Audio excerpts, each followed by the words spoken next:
All right, I have good news for you today, and the good news today is about Orange Coast Church's DNA. And we are going to use our clickers today, so if you don't have a clicker, please raise your hand, and our deacons will make sure that you get a clicker. Just keep them raised, and we'll get them to you. And while they're doing that, let me just tell you that there's a website that you can go to, and you can get there easiest by just going to Google and typing in "Map Your Church's DNA." And when you do that, it'll be the first thing that comes up. At least it was the first thing yesterday. Map Your Church's DNA. So every church has a DNA. And what we would like to do is explore today a little bit. What is our DNA? You know, what makes Orange Coast Church tick? What is the DNA of Orange Coast Church? If you go to this website, they will actually ask a bunch of questions, and as you answer the questions, then it helps decode what your DNA is. So if you're interested in doing that, I would invite you to just, when you get home today, go to Google and type in "Map Your Church's DNA." That website will come up, and you can look at it and go from there. What we know is that churches have a DNA. Some churches are cold. Now, I'm not talking about temperature here, but you walk in and it's just kind of frigid. Other churches are warm. Some churches are friendly, and other churches are exclusive. If you don't belong to the club, we're not that interested in you. Or if you're not dressed right, or whatever. Some churches are traditional in their management style, in their worship style, in the music style, all these things. Other churches are more contemporary. What is the DNA of Orange Coast Church? Is our worship service uplifting? Is it something that gives you a boost, a lift? Your week is not the same if you don't worship with us? Or is the worship service a downer? You feel pretty good, and then you come to church and you get all bummed out. We hope that's not the case, but different churches have different DNA. What is the DNA of Orange Coast Church? Now, if you have your clicker, we're going to just ask you a couple of questions. The first one is Orange Coast Church warm and friendly? And the first thing you have to do is turn your clicker on. It's the last button on the bottom. You should have a blue light. If you don't have a blue light, you might want to just tap it a little bit in case the batteries got jiggled. We want a good connection. And make sure you get the blue light, and then you can answer this question.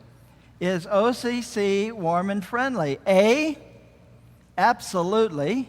B, mostly. C, so-so.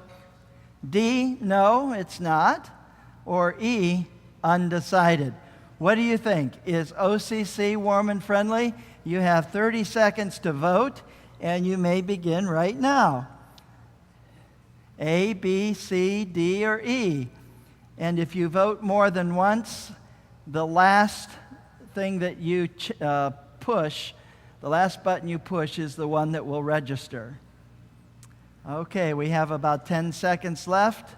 So far, 131 of you have voted. And we're down to 2 seconds. And time is up. 134 voted, and this is what you said. 75 of you said absolutely.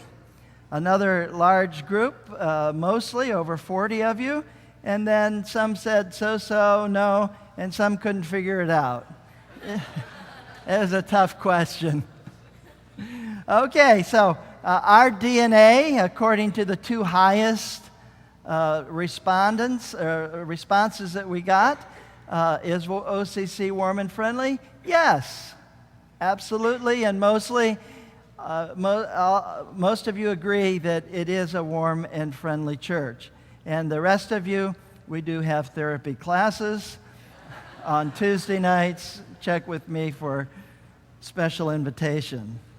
All right, so now what we want to do is ask you another question. And the question is Orange Coast Church true to the good news? As we explore our DNA, this has to do a little bit about theology. Is OCC preaching and teaching the good news? Same answers, A, B, C, D, or E.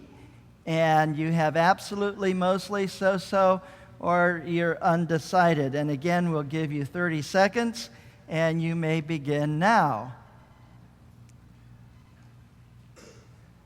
You can click A, B, C, D, or E.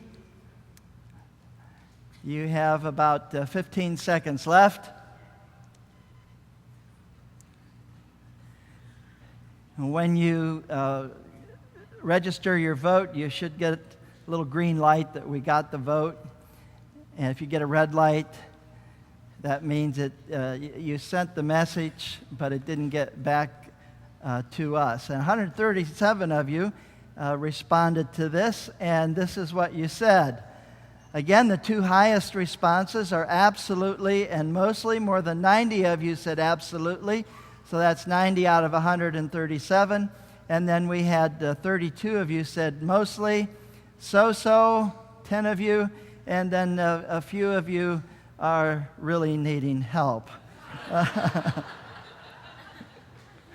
All right. I think we're going to tell you now you can turn off your clicker, and we actually will not use it anymore during the service today. The Apostle Paul tells us that the church at Corinth had a DNA. What we want to do now is explore a little bit about the DNA at the church of Corinth, and we can maybe see some parallels to Orange Coast Church in Irvine. What was the church at Corinth like? Well, it wasn't entirely what we would think of as a Christian church, because the Apostle Paul, when he writes to the Corinthian church, he actually tells them, well, I have something against you. You're getting drunk at the Lord's Supper. So evidently they believed. He calls them brothers and sisters in Christ. They're getting drunk at the Lord's Supper. They're believers, but they're getting drunk, and not in getting drunk at home watching the Super Bowl. They're getting drunk at the Lord's Supper. But he still calls them believers because they were young believers. They had not matured. And what we have discovered is that there was a growth process.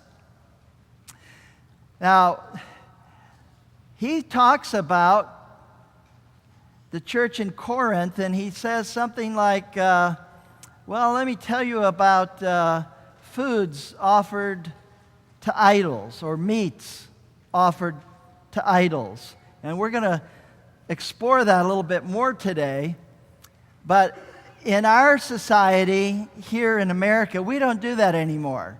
So we think of this as something that happened like 2,000 years ago. They used to, the pagans used to offer meat to idols and so on. But what I wanted to share with you today is that in certain parts of the world, meats are still being offered to idols. And what I'm going to show you on the screen is more adult-rated, R-rated.